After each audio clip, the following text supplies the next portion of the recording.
Jordan King Clay.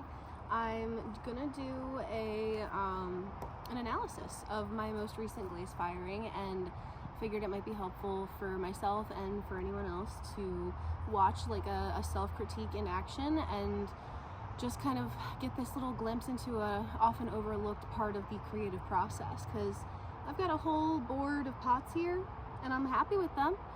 And I could tell you that there's some that I will probably not try to replicate, and then there's some that I'm gonna dive deeper into. So let's talk about that. And I'm gonna start with my favorite one just because it, like, look at it. Like, it's in the right direction. Like, it's not perfect.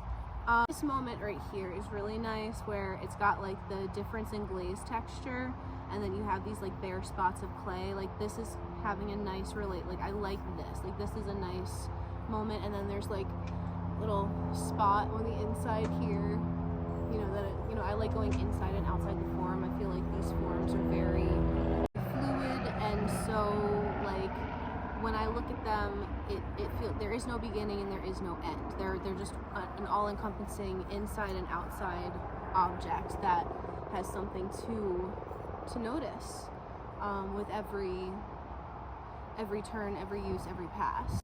Like, this part right here was a fun technique. So I used wax resist, and I just did little teeny radial dots all around. And then when I dunked it in the glaze still remains on the wax resist, even though it helps it not absorb into the clay. So I had to use a sponge to kind of gently remove those, but I have to be careful not to remove too much of the glaze that I just put on. But I love what happens here, where we've got like these very thin parts of glaze, and they just get really dark, and like the iron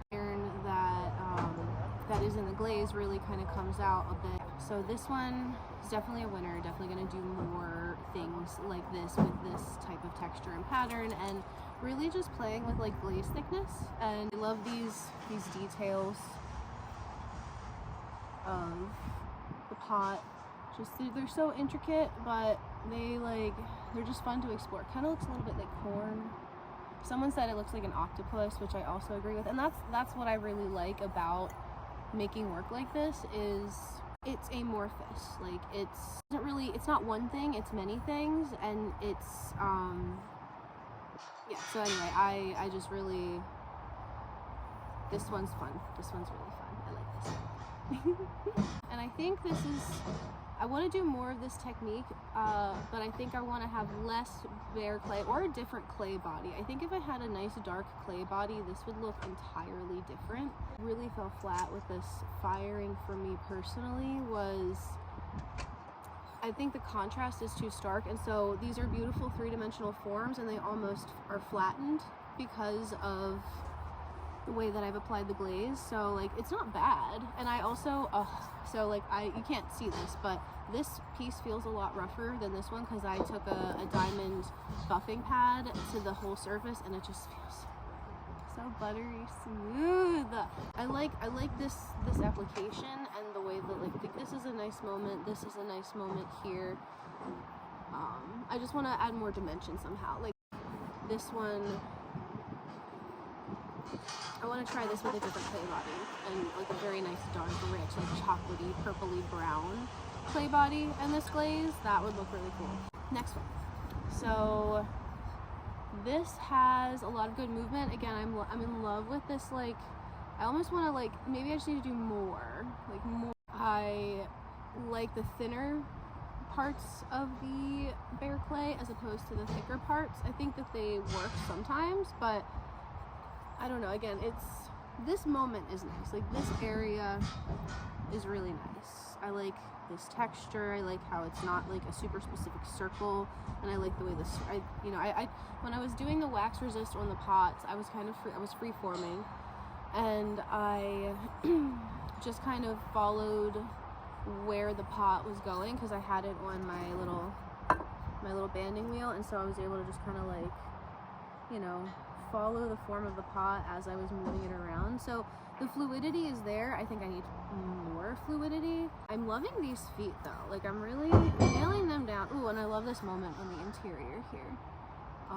That's really, I don't know if you can see that, but That's really, this one out of like with this technique is definitely one of the more successful ones, like comparing it to, I think the nutmeg, this glaze is called nutmeg. It's a beautiful glaze. It's got some really nice variation. It's just not what I'm going for. Like I want it to be matte, and it just doesn't want to go matte. So also my kiln fired really hot. I factor into like why the glazes turned the way they did. But yeah, I'm like, if you can tell, there's like, this one's a lot shinier than this one. This one still has some shininess to it and like the thicker parts of the glaze, but it's got like this beautiful dryness, this like crystallization and mattifying that's happening in the glaze. And that's really what I'm going for. Like this moment right here, like these are, like I kind of want to take like snapshots of these, and just like these like moments on the pot are beautiful in themselves, like that. When I opened the kiln last night, I wasn't underwhelmed, but I definitely managed my expectations, so I wasn't like, I knew that there were going to be some good ones, and I knew there were going to be some ones that weren't what I was going for. And the more that I'm looking at them, I'm seeing more successes. Like I'm getting more excited about them than I initially was, which is a good thing. I think two pots are talking, like I love the relationships between them, seeing them talk to each other. Does that make sense? Like when you put them both together, like they're not just two individual, they're like there's energy and space moving between them. And yeah, like I think about like being very tiny and like just walking around in these like caverns, like these giant cavernous like monoliths, or like, you know, it honestly, it's like when you walk in Petra, like when you're walking through the gully or the whatever it's called to get to Petra. That's what it feels like. It just, and these are small objects, but I feel like I could be small and I just enjoy being in that space between them.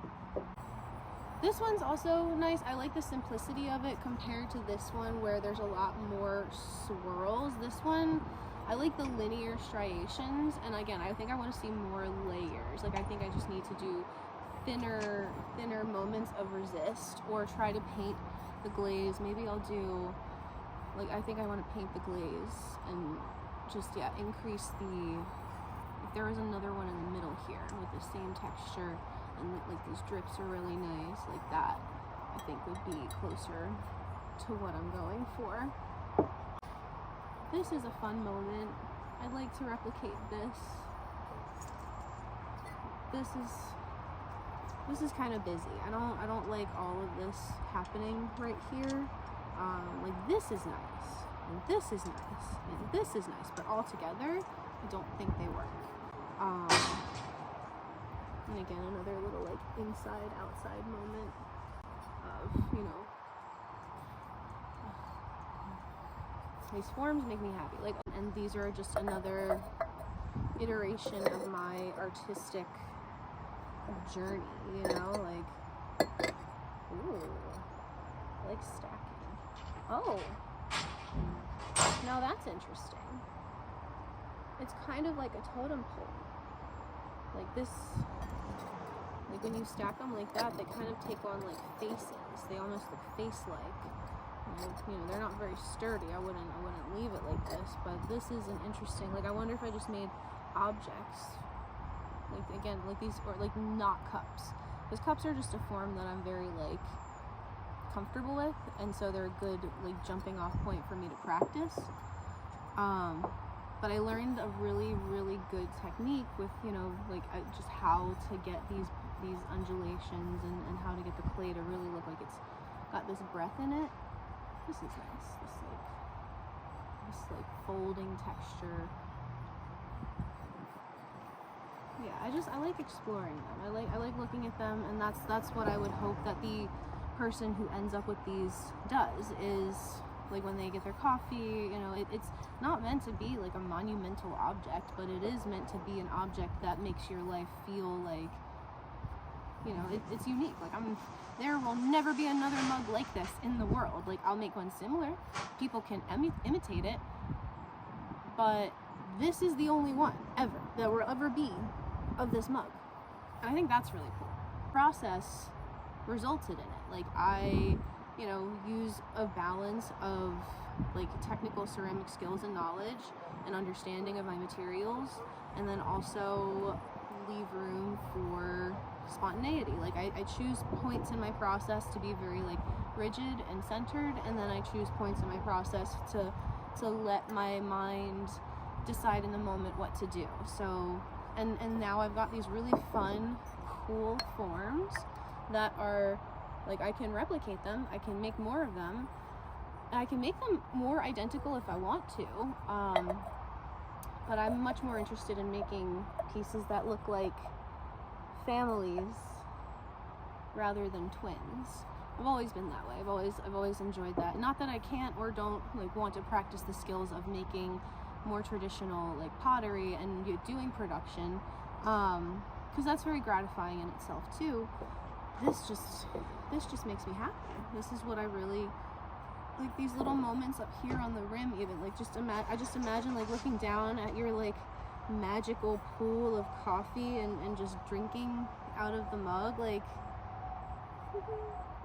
the insides are really cool too. I'm not sure if you're able to see that. I'll put in some different shots, but what the glaze is doing on the inside is really what I would like it to do more on the outside, and I'm wondering why. The only thing I can think is maybe I need to do a slow cool, you know, a temperature where crystals tend to grow, and kind of let it hang out there for a little bit. Maybe that will help encourage this more matte texture, because like in the kiln, you know, the outside is exposed to more direct heat, and so you get like the glaze was very liquid in this state. You can see that it dripped, and it's probably really heavy, probably like thick, like honey is kind of what it looks like to me. But then in here it's more matte, there's less drips, because it probably took more time for the inside to get to temp, and then it also took longer for the inside to cool down. Those factors I think are what are contributing to the more matte interiors consistently, because they are all like that, matte, and have little to no shiny bits compared to the outer parts. So something to play around with the firing. I suspect if I actually let it get to 2232, because this got not like way past it, but it got past cone 6. Cone 7 was down. So yeah, I think the more I look at them, the more I like them. Like this moment right here, like again, this interaction, this discussion between the pots, like that's just cool. Like just like they're like, hey, I'm a pot, and it's like, hey, I'm a pot, and we are vibing together. Like we're kind of similar, but we're not the same. But we have enough in common that it's like we have a relationship. We're buddies. Like they're happy. Like there's no like there's just like These I think are the ones I like the least, mostly because they're shiny. I like the colors, I like the stripes. I wish that I could see a little bit more evidence of what I did, but oh, okay, so there's some like very like subtle dotting that you can see that came through here, which is nice. But I think I did a fair amount of like detail work on these, and the glaze was too thick. I think I need to thin mine down quite a bit and brush them on to get some more matte textures. So again, like our lovely cups. I don't know if you could call this a mug since it doesn't have a handle, but it's super comfy to hold. I like this one because this has like a really wonky little moment. None of the other ones are like that. And again, that's I think, as I look at all of these pots, they are a collective, and yet they are all so uniquely individual. And like together they look really good, and separate they look really good. And I think that's part of what I'm personally going for. I like these thin glaze moments, but I wish I had like, I wish this were like, you know, I would rather, again, I keep coming back to, let's reverse this. Let's make the thinner parts the bare clay, and let's make the thicker parts the glaze. And I think that will be good. I also have some bone dry pieces that I think I'm going to try some water etching on.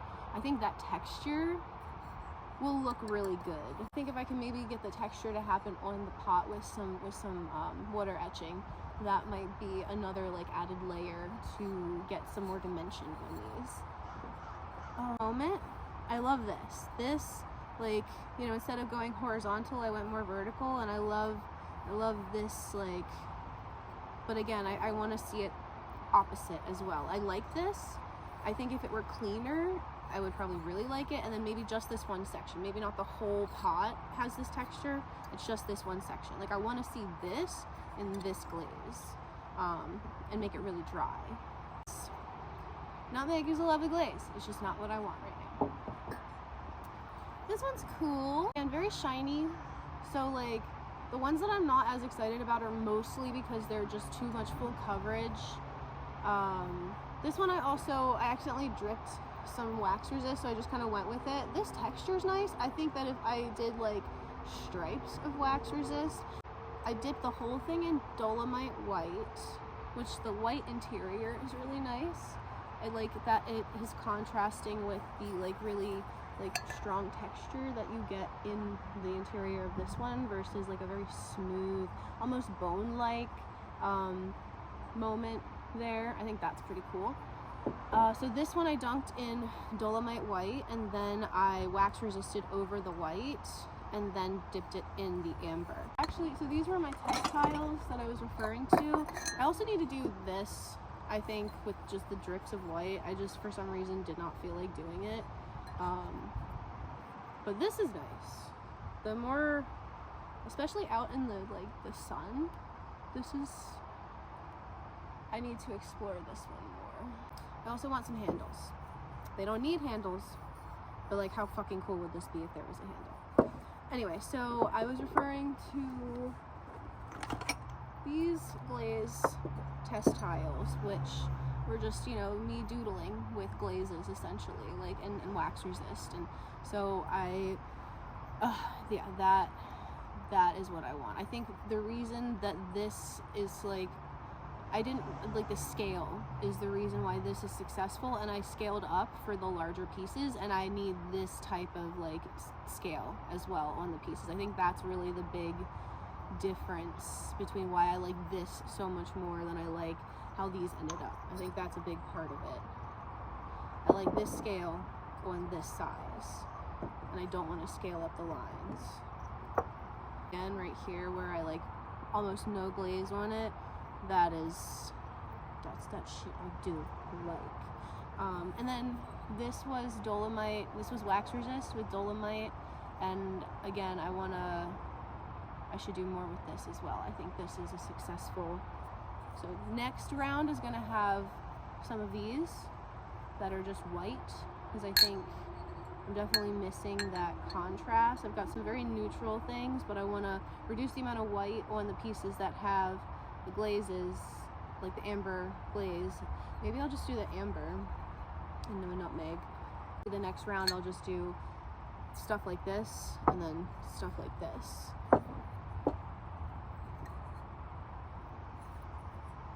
Yeah, these are, so these were basically, I took the shop glazes and I did some test firing, and then used these as my color palette in my, you know, reference to make decisions about what to do on these guys. This one's like, it feels very, like, it's so shiny. It's too shiny. The glaze was actually applied very carefully. It was just so thick that it started to run. This little purple drip is cool though. I like that bit of purple in there. But yeah, it's more interesting like this way to me than it is this way. The collection of glaze down here, that's nice. That is pretty nice. But overall, I think it's just too shiny. I am enjoying these white interiors. Oh, this one looks like I did nothing to it. I can kind of see like evidence of my dotting, but I think there was just, the glaze was too thick. I think this was again amber over Dolomite white. Interesting, I didn't notice this before. cool what's happening up at the rim here. Right here. Some nice texture. But that's not really where you want texture. It's not unpleasant, but I'm not sold. This one again, pretty hard to tell that I even did anything different with the glazing. It just kind of looks like I dunked it. You can see some little dots right down here, but and this is nice. I like this moment right here. I like that you can barely see the dots that were there. This one's cool. It's definitely got some more of that matte. Like I like these shiny moments when there's enough matte to balance it out. Everything's fine. There's just a shift. This one's nice. I do like this one. I would like to see a little bit more of the dotting that I did because there's quite a lot and you really can't tell. But I love this like drippy moment right here. This has a nice fake ash like quality to it. And I think these forms would do so well in a soda firing, like, or a wood firing, like fired on the side. Oh my god. Maybe I just need to look into getting my stuff into a kiln soon. Like this texture here. I think again this was the amber over dolomite white, and so you can see a nice moment right here where the texture really comes through. The glaze is nice and like semi-matte. It's got kind of a sheen, but it's also got some texture, some bubbles, not like pinholing, but like within the glaze matrix. So I like this. Like this is pretty cool. This one I like. This kind of looks like a waterfall. Looks like rocks. This one's pretty. I do like this one. I like the simplicity of it. I don't love all this glaze interaction. Like this is just like, this feels left unfinished to me. But it's nice. And I think I have some really good ideas of what to do for the next batch. Looking at them all together, they still feel very experimental, very all over the place, and I want to have like a slightly more cohesive collection of these. I want them to be interchangeable. I want you to be able to always get like multiples of them and like have, you know, even though they're all unique pieces, they're still gonna go together. And I think if I had 4 of these, or you know, like these 3 together, like they're chilling. Like this little collection, this little grouping here, like obsessed. Like they each have little like whispers of each other too, and like looking at them hanging out together. Like imagine this like in your cabinet, or like imagine like a little plant just like so fucking cute, you know? Or like, yeah, these little guys. I like this one. This collective here, these sing together. So that's what I'm going for. And I think when I pair off the ones that look like each other, I'm happier with them than when I look at them all together. So then the next thing I need to do is like hone in, like I like this. So I'm gonna do more like this with the tweaks of thinning out these bare glaze spots. Forward with some more of these, because this was really successful. Like I think that there's like, especially if I sand this, like people will eat this up, and it's also just a really like, the subtlety of the dots on the white clay body really resonates with like the subtlety of the movement of the piece. Like, yeah, that one, there's a lot of potential with this particular. So yeah, this is probably going to be the like where I go, this direction right here. And then something like this on a darker clay body when I actually want to switch clay bodies, because this was a pretty successful, I mean, I could go on, like I can literally look at these pots all day. Like look at this, like look at this little rim moment here. Like it's a rim, but it's fucking interesting. It's not just a boring rim. Like it's got like, oh, look at this little moment. And like, and then once I buff this down, you're not even gonna tell that it's not glazed. Like it's not gonna feel like unglazed clay. It's not gonna feel unpleasant. It's gonna feel so buttery smooth, and I can't wait to share these with the world and make people happy with them. I have to get that. I need to facilitate that for myself. I need to make it possible by creating a website. Yeah, like look at that. Like, look at the discussion happening between these two sassy ladies. Like, are you kidding me? Are you fucking kidding? Like they're having a fucking tea time. Like, look at that. Tea time. Sassy pots. Sassy lady pots.